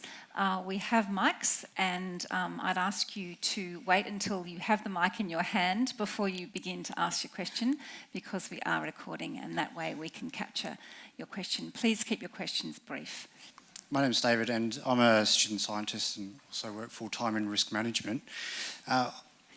I've changed my view on nuclear over the course of the climate debate, and I really want you to look back at maybe by stopping nuclear, we locked ourselves into this high carbon polluting economy that's producing a huge amount of greenhouse gases. Is it time now to look to the future of new nuclear technologies for the 21st century nuclear, not the 20th century nuclear, and look at what those technologies could perhaps bring as a solution, but also how they could replace some of the jobs from Queensland with new mining jobs that will give those people their security in their future. Amanda, you said took my on the piece. nuclear piece. Do you want to expand on your I comments? guess my question is why? Like, when we know that we can have 100% renewable energy powering this country with storage solutions, with the right mix. Now, that's not a personal opinion. There have been, I think the last time I counted, which was a few years ago, about 12 university studies that I knew of that were showing we could get to 100% renewable energy in as fast as 10 years, power the economy and make that work. So why would we be looking at something that's expensive, that still has risks attached, that's not just, even if you can manage the waste issues, which some people tell me the latest models can, you've still got to dig it out of the ground. So that's still creating the same issues for Indigenous people. Like, I just don't know why we would do that when we can have cheap, decentralised, renewable energy that's proven, that works. It's not the technology that's letting us down here. It's the policy and planning that has stopped us from actually making that work and getting it out in time.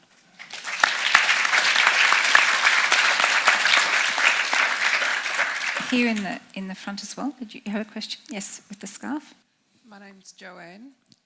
Is there any correlation in the lack of belief of the general population in religion?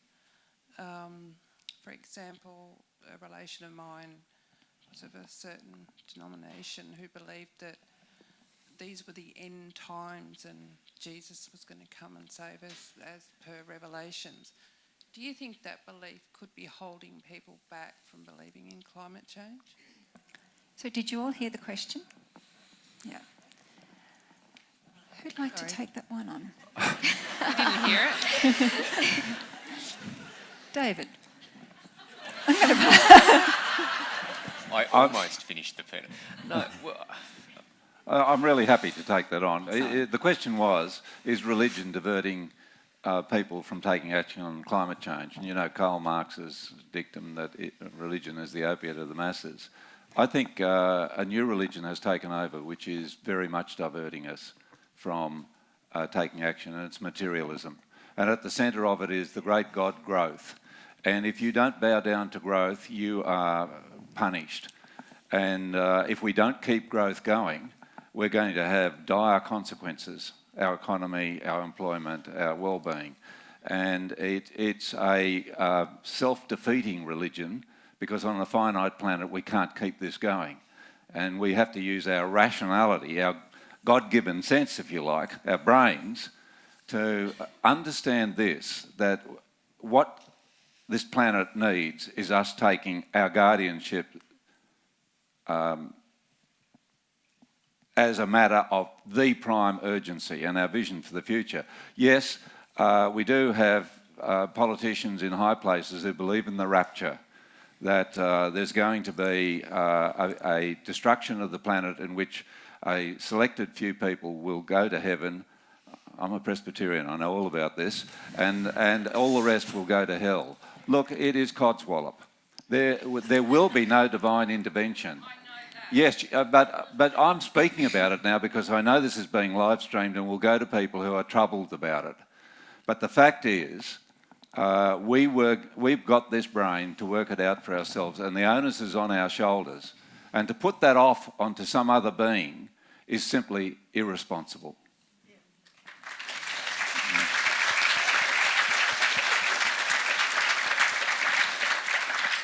So we have a question there, and then in the middle, in the front, with the beard. Sorry. I know there's a lot of you with beards out there, but it is Melbourne after all. it is Melbourne. I'm a pre-service teacher who's just done a teaching placement in a primary school where their only real access to media was BTN and Herald Sun Kids. My question is, what media outlets do you recommend me be teaching in a primary school setting? Well, my first recommendation would be that every child needs to be taken out into a natural environment at least once a week. And hopefully every year they'll spend some time out under campus. That's the greatest teacher. That's the greatest lesson of all. This planet itself, let it speak for itself. That said, I think being exposed to the Herald Sun is a good thing, provided somebody's there to guide people through the pitfalls.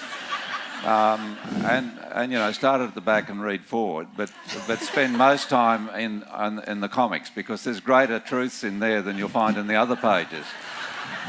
That said, there's The Guardian, there's the Saturday paper, there's Crikey. There's quite a lot of other worthwhile media options. They're just not printed. That's the problem. And, well, I think most primary school kids aren't reading newspapers anyway. So take them to other places where they can find alternatives, and take them to the environmental news services. There are a couple of those which tell us about how the environmental indices are going. It's very important that they go across and read that at least once a week. Can I just add to that question? So I did this in my first year of uni, but I actually think it would be a really good project for primary school kids. When I was studying the history of Aboriginal and Torres Strait Islander history in Australia, and what had happened with colonialism, I'd just come from North Queensland, where native title was a new thing, and I was completely just ignorant of it. And what they did was they got us to actually collect news clippings from the main newspapers and just see how different the reporting was on the same issue. That would be an interesting thing to do with kids. The other thing is the movie 2040, that documentary movie, is really great for kids because it's focused on the positive. It doesn't sugarcoat the reality of it, but it says, here's some ways forward. This is what we can do. And 8 to 10-year-olds in particular, apparently, they love it. My 10-year-old loves Sean McAuliffe, so I'll just chuck that one in. Maisha, what about you? Do you read the newspapers? I do. This is a really interesting topic because a lot of people in my generation actually don't read physical newspapers. Usually it's on social media, Instagram, Twitter, terribly enough, Snapchat as well. And a lot of that information on there isn't always true, and it ends up being fake news. So I think we come to a broader question is how do we ensure that young people and a lot of other people who are thriving off technology, how do they receive accurate, truthful news that reflects what's going on in society? While there are challenges with using social media as a news outlet, there are some great positives. For example, the fires in the Amazon, that was all over social media. You couldn't deny it. Everyone's Instagram stories were just Amazon fires burning. I think there is a great potential within social media and technology utilising that for news. We've just got to be careful to make sure that we're filtering it properly, but we're not also censoring freedom of speech and all that. And I think that comes to a much broader debate than just climate change. Thank you. There's a question in the middle towards the back here with the scarf on. Lots of scarves in this room as well. Scarves almost as many as beards. Hello, my name is Coralie. My question is actually more for La Trobe University, but that can extend to the panelists. Is La Trobe going to declare a climate and ecological emergency? And maybe for the panelists, do you think that's something that is useful, or it's just like words? And if there's no action, it's kind of worthless. Look, I'm happy to declare it on behalf of La Trobe. If I can perhaps take the La Trobe question, it is a very active question at the moment for us. There's a number of us who are thinking very hard and very carefully about this, and thinking about not only the great imperative to want to do that, because it seems as if it's a good thing to do, but also to think about what are the potential risks, what does the language of emergency evoke? Is that what we want to evoke? Is the language of fear and sort of threat the best way to initiate change? Of course, the language, that's not to deny that we are in a crisis. And so it's something that we're very much thinking about at the moment, and like a good university should, trying to do the intellectual work to look at the different sides and the different issues that it raises. But watch this space. And I'm happy to give a less considered response in a sense. So I would say, look, climate emergency declarations matter because they are telling the truth.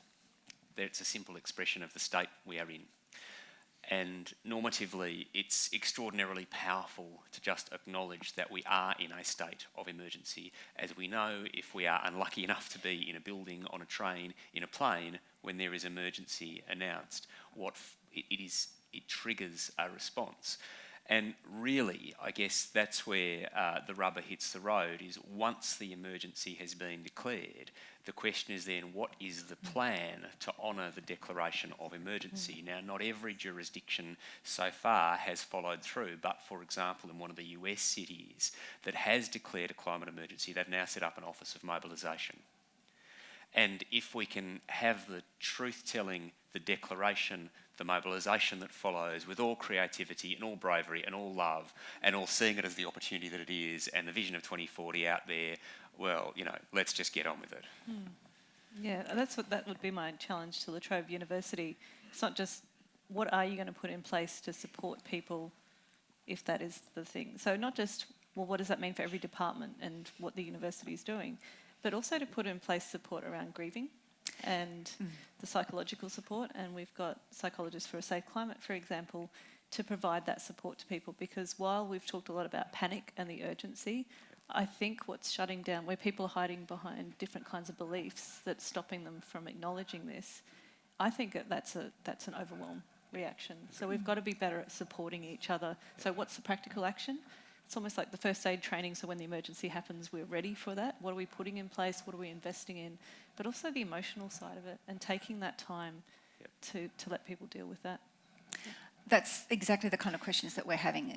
What does this actually mean for us as a university, and what would we need to ensure that was in place? And I mean, whether we declare an emergency or not, we need to ensure those things are in place, because actually that's the reality of our lives, and that recognising the grief that is part of going forward in a state of climate change is a very real issue, I think, for all employers and for all communities.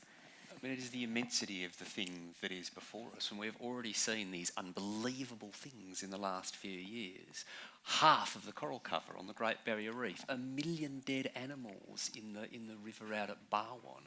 I mean, there is only going to be more of this, and we have to find some way, some ability to simultaneously carry the grief of what we're losing and the truth of that, but also just hold on to that vision of the thing that it is possible to create, and that faith and that conviction by drawing on the best of us that we can win through. And doing those two things at the same time is not easy, but we can do this. Mm-hmm. Can I just add quickly? For my generation, mental health is a huge issue. Pretty much all my close friends have suffered with mental illness, and a number of students that I know, both at my school, outside of school, and in a lot of clubs and extracurriculars I'm involved with, have turned to substance abuse. And for young people, that's very confronting. I know a girl within our organisation, School Strike for Climate. She came to me and she told me, I feel so helpless. The government's failing me, we're not getting anything done. So when La Trobe does declare a climate emergency, at its heart, mental health must be considered, especially because it's a place for young people, it's a place for us to grow, and making sure that we're looking after that really important part of our health is absolutely crucial. I might add there, I think that as a former doctor, the worst thing we can do is suppress the truth that's in front of us.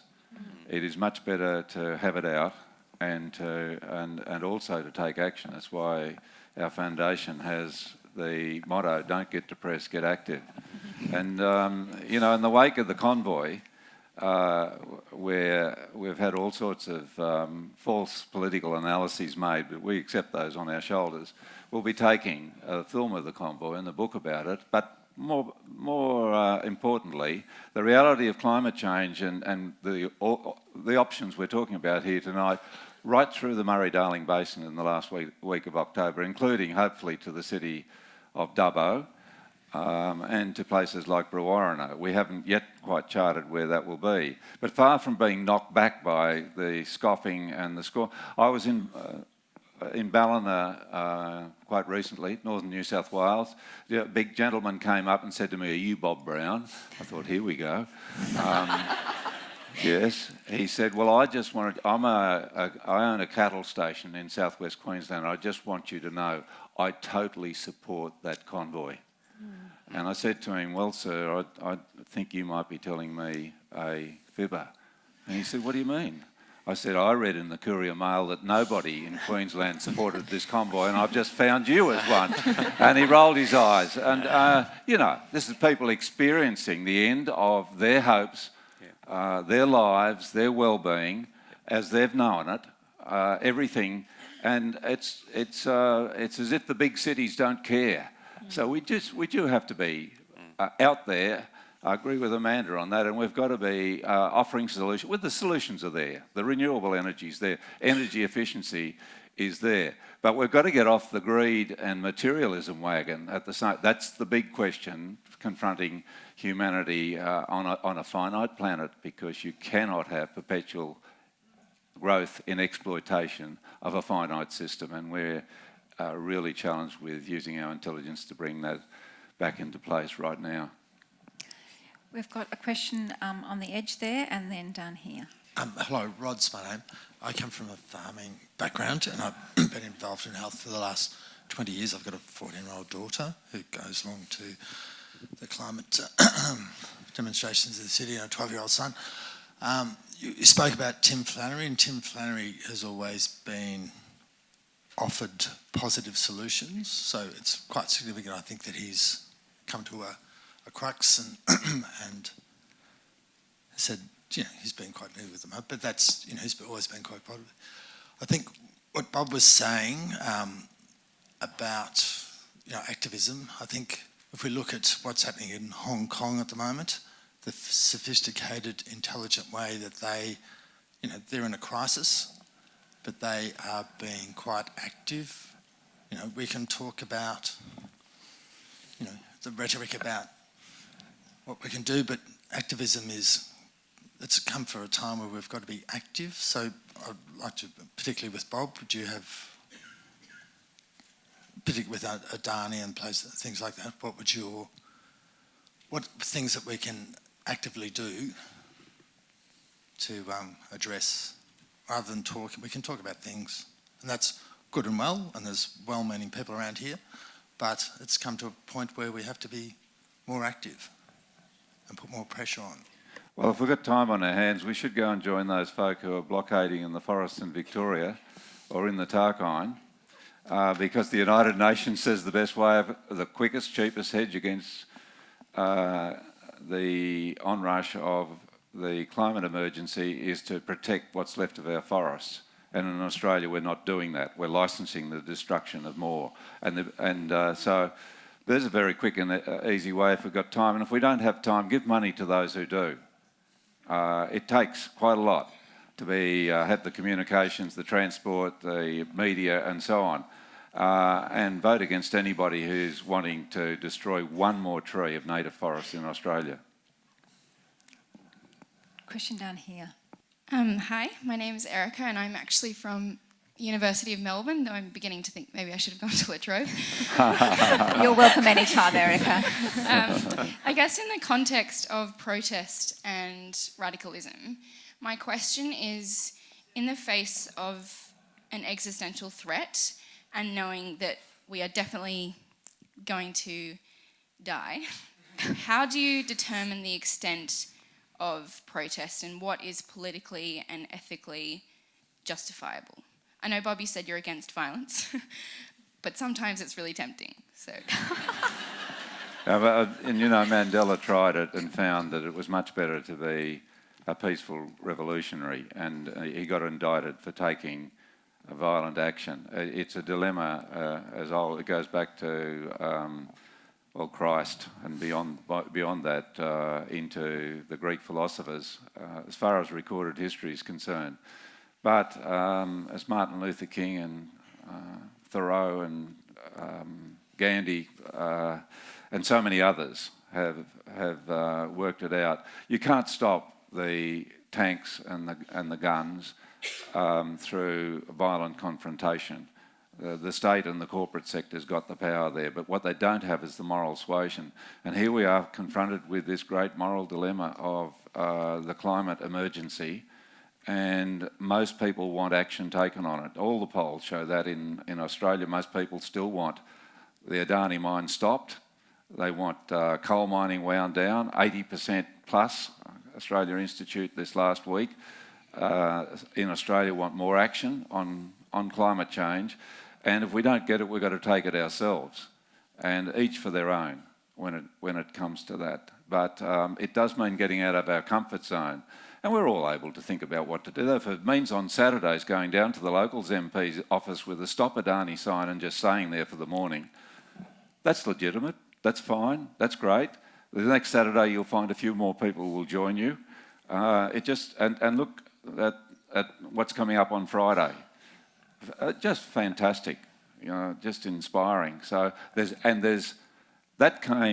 Greta decided instead of curling up in a ball of grief on her bed, she'd go and sit in front of the Swedish Parliament. And within 3 weeks, the youngsters at Castlemaine were following her lead and getting out to protest about it. Now look what's happened. There's more of this coming down the line.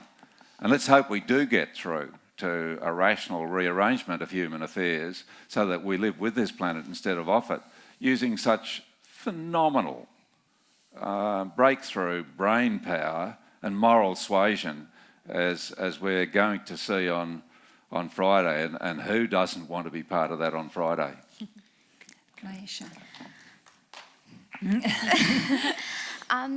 You touched a bit on radical action. For a lot of young people, especially as part of School Strike for Climate, this is something we talk about a lot. We want to be really careful with our actions, what they imply, what they mean, and how other people view them. Extinction Rebellion is an organisation I'm sure you've all heard of. And School Strike for Climate has been quite hesitant about a number of their actions. One of them was a couple of young people standing on ice blocks with nooses around their necks. And, I'm sure you can understand the meaning. It's global warming, the ice blocks are melting, and we're going to die. Doom and gloom. But if you take that from someone else's perspective, someone who might be dealing with a really hard time or suffering from mental health problems, that can be very confronting and it can act as a trigger. We need to be really careful with the actions we take, what they mean and what they seem. Extinction Rebellion are doing an excellent job in what they're doing, but for someone like School Strike for Climate, with young people, we want to be careful with what we're saying because we see things differently from maybe what you adults do, and we can be quite sensitive to some other issues than you guys. And we think actions need to be meaningful. I think, especially for me, I don't speak on behalf of everyone, but I want my actions to have meaning. I don't just want to sit with a poster and have it to be meaningless. I want to have a conversation. For me, that's my action. For someone else, like Greta, that's striking outside Parliament, and that's absolutely valid. But we need to ensure that every action has meaning, and we have to consider how it's perceived by others and what implications it holds. Can I just respond to that one just briefly too? So, for Greenpeace, we've obviously engaged in peaceful civil disobedience in all sorts of contexts all over the world for many years. Peace is hardwired into us, and it was there before the bombing of the Rainbow Warrior and the murder that occurred with that in New Zealand. But I actually want to come to the start of your question as well and witness that the statement that we're all going to die. As Kane said, we're all dead in the end, but I witness the sense of desperation that goes with that. And I think there's something really important at work here that we really need to collectively spend our energy on addressing. And it's that we need to guard against playing a part that has been cast for us, where we are just walking towards inevitable doom. Because that is not the only path. And it is not the path that is being taken on Friday, and it is not inevitable, and it is not preordained. Now, all around us, we are surrounded by what the medieval painters would have called memento mori, right? The signs of death, the skulls are there, and it doesn't look good. But the medieval painters also painted in the memento vivere, the statement that, and yet we live. Because people are wonderful and creative and motivated by love and care for each other. And when the storms break in Australia, the first instinct of every family and every community is one of kindness. And yes, we have inflicted wounds upon the earth, but great forests still stand. And yes, there are legions of species that are faced with extinction, but if they are given the chance, they will rebound. All of this is still possible. So let us not take this part that has been cast for us, but instead make flesh that which is still possible. Please.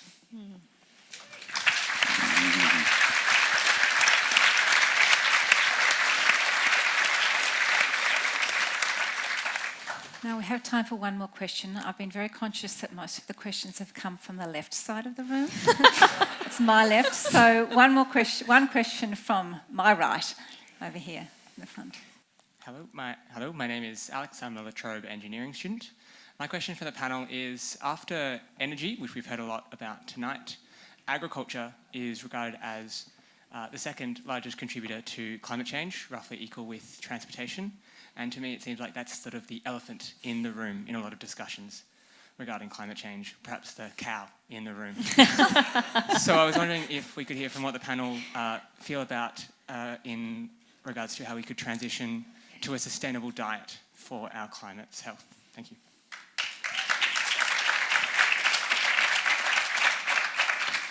Amanda, do you want to? Yeah, that's a great one. And I actually think it's not just part of the problem, it's also a big part of the solution. And it starts like the whole system of agriculture. We actually had a webinar about this on Sunday about the food system and climate change.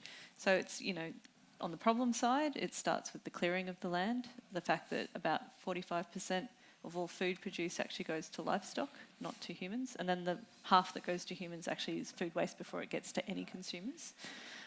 So we've got some issue, and then there's the transportation of the food contributing to climate change. It's the fertilisers that we use because of the monocropping. So there's a lot of things that we need to address there in the way that we're actually, and how do we shift from, again, it's extractive, the agricultural models that have been set up, the big agro industry, and unfortunately they're gaining more control as farmers are retiring and selling off their farms. Because the average age of a farmer in Australia is 65, I think, or in their 60s. So we've got some land issues and some around that actually then impinge on the decisions that are made about those resources. So where do we go with that? And then there's also, there's a diet issue. So if we reduce our consumption of meat, and that's an interesting question because we actually had somebody on Sunday talking about non-animal protein. And we got to a really interesting point because it's like, great, there's alternatives for the people who really like meat, sort of still like meat, so we can just help them along in that journey. But it's also a big industry. And is that then just recreating the same kinds of problems that we've had before instead of actually changing our relationship to that? So I think it's one of those things in terms of the diet question. There's no silver bullet. As soon as somebody's saying this is the only way, I think we need to start questioning that. It's how do we have lots of options that are moving people wherever they're at in that change cycle to move in the right direction. But even just reducing our meat, I don't know what the percentage is, but just by a small amount, if everyone just reduced their meat to actually what the healthy diet is, we'd be making a huge difference in that system. But we also need to start looking at local food systems. We need to start looking at how we're supporting local farmers. So there's lots of different parts to that question, but we also have all the solutions and answers around that. We have community-supported agriculture. You do in Melbourne.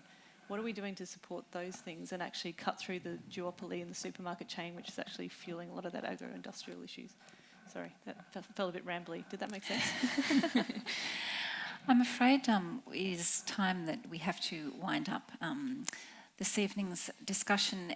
I think you'll all agree with me that we have here on our panel 4 incredibly inspiring, thoughtful and powerful leaders in the climate and environmental activism space who take their activism not only as an act of action but also as an act of thought, and that they're thinking about their role as activists and the change that they seek to see is really profound, and I've been really struck by that this evening.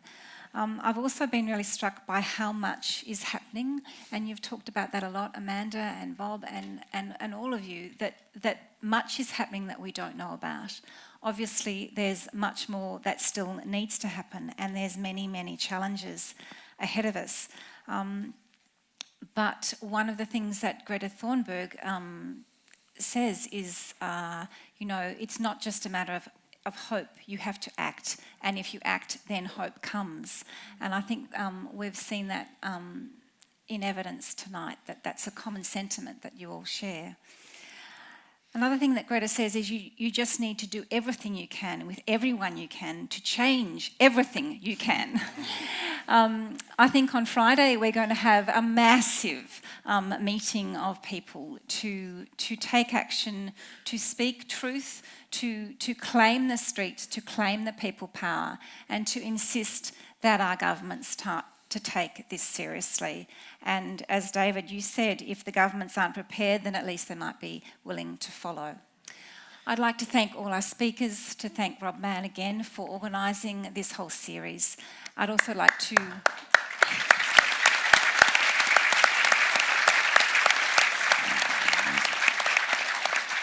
I'd like to draw your attention to the forthcoming events that La Trobe is organising, public events of this kind, a bold thinking series, Generational Divide, What Kind of Drinker Are You? Go along and find out, doesn't that sound fascinating? And then the next in this Ideas in Society program on the 30th of October, Do Trade Unions Help or Harm Our Economy and Society? That promises to be a very dynamic and engaging debate as well. Thank you again, and we'll see you on Friday.